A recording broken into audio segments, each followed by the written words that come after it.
होळीनंतर दुसऱ्या दिवशी असते ती म्हणजे रंगपंचमी आणि रंगपंचमी म्हणजे रंगांचा सण. तर या सणानिमित्त काहीतरी वेगळी आणि मुलांना विशेष आवडेल अशी, झटपट तयार होईल अशी एखादी रेसिपी तर झालीच पाहिजे. तर रंगपंचमी विशेष छोट्या-छोट्या कलरफुल अशा रसगुल्ल्यांसारख्या दिसणाऱ्या गोळ्यांची खीर आज मी बनवली आहे. तर हे गोळे कशाचे असतील बरं? हे तर व्हिडिओमध्ये पुढे नक्कीच कळेल. त्यासाठी व्हिडिओ संपूर्ण नक्की बघा. खीरची रेसिपी अगदी सोपी आहे आणि चविष्ट देखील तितकीच लागते. तर नमस्कार मंडळी. मी रुचा आपणा सर्वांचे खमंग खानदेशीमध्ये मनापासून स्वागत करत आहे. तर मग सुरुवात करूया आजच्या आपल्या आगळ्या-वेगळ्या अशा रेसिपीला.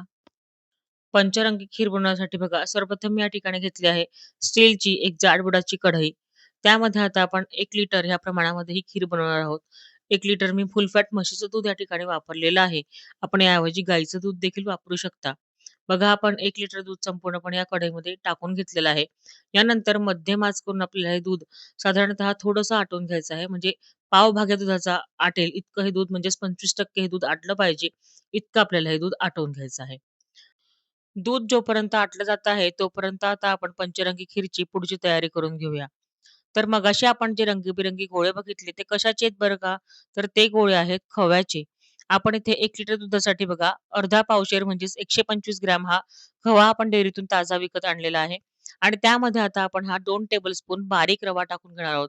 ज्यामुळे काय होतं, की गोळ्यांना बाइंडिंग छान मिळते आणि ते गोळे दुधामध्ये फुटत नाहीत. त्यानंतर आपण यामध्ये चिमूटभर असा सोडा टाकून घेणार आहोत. तर खाण्याचा सोडा वापरलेला आहे.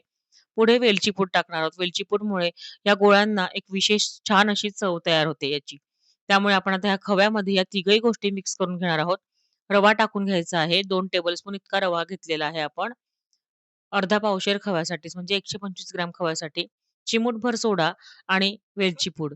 हे सगळं आपण हाताने व्यवस्थित असं एकजीव करून घेणार आहोत. ही खवा आणि रवा वापरण्यामुळे ही खीरचे जे गोळे आहेत ते अतिशय पौष्टिक असे तयार होतात आणि चवीला देखील खूप छान असे लागतात. गव्हाच्या आणि रव्याच्या मिश्रणाचा हा जो गोळा आहे, हा एकसंध असा छान तयार झालेला आहे.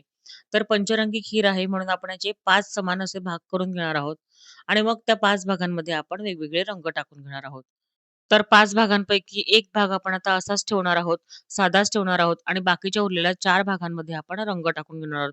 तर पहिल्या भागामध्ये आपण निळा रंग टाकला, गुलाबी रंग टाकला, त्याच्यानंतर आपण टाकणार आहोत हिरवा रंग आणि त्यानंतर आपण पिवळा रंग टाकणार आहोत. तर ह्यामध्ये आपल्या आवडीचे, मुलांच्या आवडीचे कुठलेही 4 रंग आपण वापरू शकतात आणि हे सगळं आपण आता व्यवस्थित हाताने एकजीव करून घेऊयात. सगळे रंग आपल्या मिश्रणामध्ये मिक्स करून झाल्यानंतर बघा किती छान रंगीबेरंगी असे आपले हे गोळे तयार झालेले आहे. आणि यापासून आता आपण छान मस्त रंगीबिरंगी होळी स्पेशल अशी पंचरंगी खीर बनवणार आहोत. यानंतरची पुढची स्टेप म्हणजे आता आपण याचे छोटे-छोटे असे आकाराचे गोळे तयार करून घेणार आहोत. तर हव्या त्या आकाराचे छोटे-मोठे जसे आपल्याला आवडतील त्या आकाराचे आपण याचे गोळे तयार करून घ्यायचे आहेत. मस्त रंगीबिरंगी असे गोळ्याचे तयार होतात. बघा, आपण पांढऱ्या रंगाचे गोळे केले. आता आपण गुलाबी रंगाचे असेच छान असे गोळे तयार करून घेऊयात.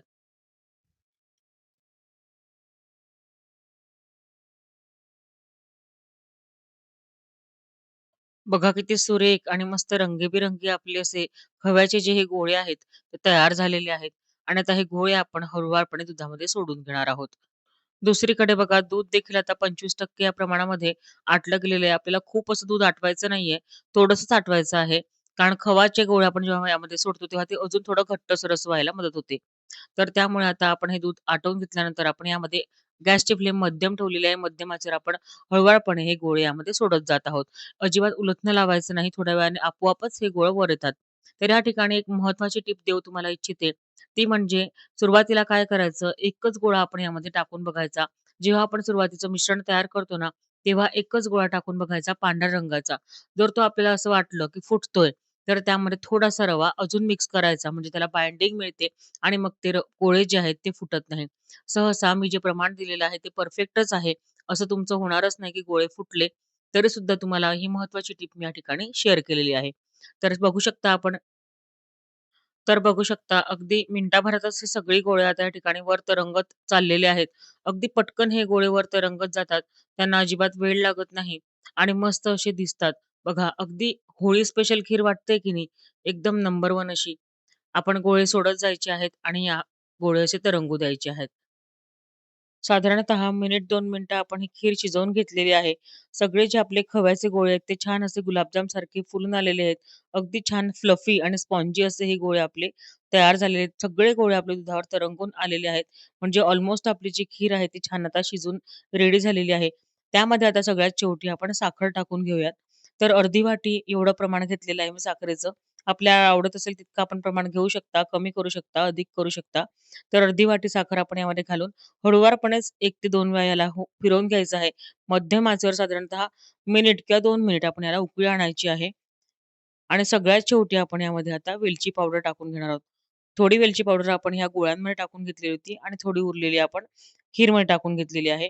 फायनली आपण याला मिक्स करून घेऊयात आणि आता गॅसची फ्लेम आपल्याला बंद करून घ्यायची आहे. आपली पंचरंगी खीर आता सर्व्हिंगसाठी रेडी झालेली आहे. पंचरंगी खीर आता सर्व्हिंगसाठी रेडी झालेली आहे. तर एका मोठ्या बाउलमध्ये आपण ही खीर आता सर्व्ह करून घेऊया. ही खीर आपण थंड करून देखील याचा आस्वाद घेऊ शकता. खवा वापरल्यामुळे या खीरची चव अप्रतिम अशी लागते. अगदी छान बासुंदीसारखी ही खीर तयार होते. शिवाय हे जे गोळे आहेत, हे छान असे स्पंजी असे तयार होतात. त्यामुळे तोंडात टाकताच हे मऊसूत असे गोळे छान विरघळले जातात आणि मस्त असे लागतात. मुलं देखील ही खीर नक्कीच एन्जॉय करतील. या होळीला, या रंगपंचमीला माझ्या पद्धतीने ही खीर नक्कीच करून बघा. YouTubeवर आजवर कोणीही न दाखवलेली ही मस्त रंगीबेरंगी अशी पंचरंगी खीरची रेसिपी आज आपले चॅनल खमंग खानदेशीने पहिल्यांदा प्रसारित केलेली आहे.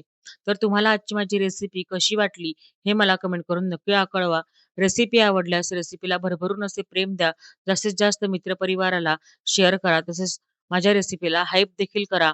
हाईप करण्यासाठी लाईक बटनच्या बाजूला ऑप्शन दिलेला आहे. तिथून माझ्या चॅनलला, माझ्या रेसिपीला तुम्ही हाईप करू शकता. तसेच माझ्या खमंग खानदेशीला नक्की सबस्क्राईब करा.